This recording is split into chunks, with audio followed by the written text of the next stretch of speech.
What you need to know about coronavirus on Thursday, May 21st. A version of this story appeared in the May 21 edition of CNN's Coronavirus, Fact vs. Fiction newsletter. Sign up here to receive the need-to-know headlines every weekday. If the United States had begun enforcing social distancing measures just a week earlier in March, an estimated 36,000 lives would have been saved, according to new research from Columbia University. And if the country had locked down 2 weeks earlier than it did, the vast majority of deaths, about 84%, would have been avoided, the research team estimated. While the study has not yet been peer-reviewed, it is a sign of just how steep the cost of inaction was as COVID-19 raced across America. Even small shifts in timing, a matter of days, would have made a difference, preventing much of the virus's exponential growth in cities like New York, Los Angeles and New Orleans, the university found. As all 50 states lift lockdowns to varying degrees, the researchers had these words of caution: now that COVID-19 is established as a global pandemic, rapid response remains essential to avoid large-scale resurgences of infections and deaths in locations with reopening plans. And the pandemic shows no signs of abating. Infection rates are on the rise across Latin America as restrictions ease elsewhere. The World Health Organization warned yesterday that we still have a long way to go after it recorded the highest total number of infections in a 24-hour period, more than 106,000. Today marks a new milestone. Global coronavirus cases have passed 5 million. Global Town Hall. U.S. First Lady Melania Trump will take part Thursday evening in CNN's weekly Global Town Hall on coronavirus. The town hall will air on CNN, CNN International and CNN en Español. It will stream live at 8 p.m. Eastern Time on CNN.com's homepage and across mobile devices via CNN's apps, without requiring a cable login. You can also watch on Congo, and subscribers to cable satellite systems can watch it on demand. You asked. We answered Q, you've recovered from the virus. What's next? 2 months ago, recovery wasn't on anyone's mind, said Dr. Reynold Panettiere, a pulmonary critical care physician in New Jersey. While most patients with coronavirus will fully recover, data from China suggest that some patients, especially those who had more severe infections, may face lasting, even permanent, damage to their bodies. To better understand these effects, Panettiere is leading a 6-month study of recovered COVID-19 patients. Unlike most viral diseases, which may result in a nagging cough for weeks, Panettiere has observed that some patients have other serious symptoms that won't go away. He said this could be related to a number of factors, including how the virus affects the lungs, heart and muscles. So far, it seems overcoming the disease is only the first step in a much longer journey. Send your questions here. Are you a healthcare worker fighting COVID-19? Message us on WhatsApp about the challenges you're facing, +1 347 322 0415. What's important today: states are combining test results, skewing the numbers. Virginia, Texas, Georgia, and Vermont have said they've been adding 2 numbers to their daily totals: viral test results and antibody test results, possibly providing a misleading picture of when and where the coronavirus spread as the nation eases restrictions. Viral tests are taken by nose swab or saliva sample and look for direct evidence someone currently has COVID-19. By contrast, antibody tests use blood samples to look for biological signals that a person has been exposed to the virus in the past. Combining the 2 types of tests overstates a state's testing ability, a crucial metric as nearly all states ease the coronavirus restrictions. Experts have consistently emphasized that for states to reopen, there has to be adequate testing and tracing. Disasters complicate coronavirus. Catastrophic flooding in Michigan and a powerful cyclone that slammed India and Bangladesh have shown the challenges of responding to natural disasters amid the pandemic. When a rain-swollen river breached 2 dams in central Michigan, it sent at least 10,000 people fleeing from their homes.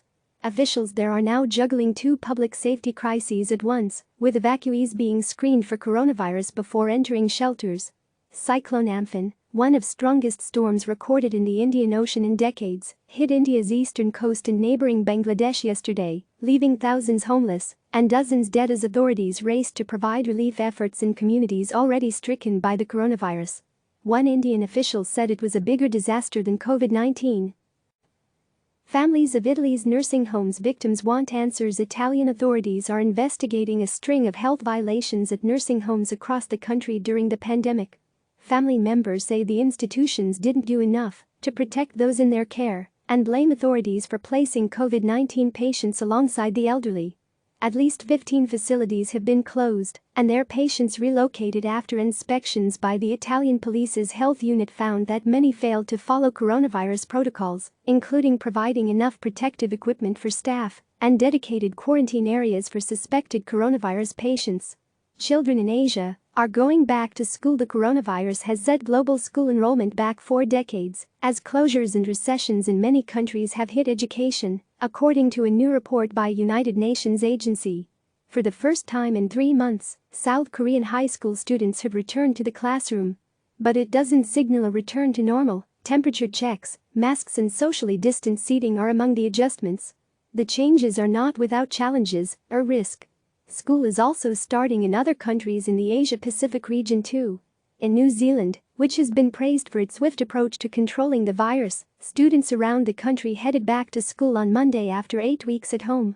In parts of Australia, children are already back. Chinese students started returning to school in March. Why China and India shouldn't let coronavirus justify walking back climate action before the pandemic hit. India and China were positioning themselves as global climate leaders. Virus lockdowns have provided temporary blue skies in cities from New Delhi to Beijing and beyond, but as India and China prepare to resuscitate their economies, experts warn doing so without environmental regard could wind back their previous good work on climate. On our radar, America's top infectious disease expert, Dr. Anthony Fauci, has been conspicuously absent from national TV interviews lately.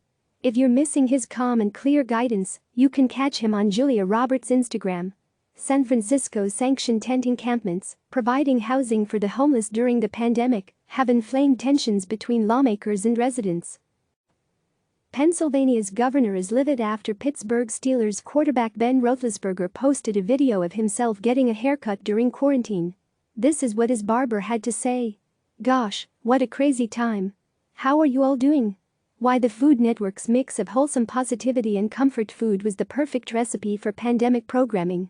A man in Spain thought his pet donkey wouldn't remember him after he had been under quarantine for 2 months. Oh, how wrong he was. One izakaya bar in Tokyo is making its customers walk through a full-body disinfectant spray before ordering a drink. Top tips: a cup of tea makes everything better. For centuries, a hot cuppa has been used as a ritual to relax, reinvigorate and soothe. That's something we need now more than ever. Scientists are beginning to look into just how tea might affect mood and cognition. Green tea, in particular, is believed to have positive effects on our mental health. There are signs it can improve symptoms of depression and dementia. Tea has some benefits for our physical health too. It's linked to a longer life, lower blood pressure, and may also have a fat-busting effect. With tea consumption growing around the world, the United Nations has designated May 21 the first ever International Tea Day. Call it Quarantia. Today's podcast: if someone is hurting you physically, choking you, spitting on you, you absolutely have a right to seek help and to not expect that behavior is normal.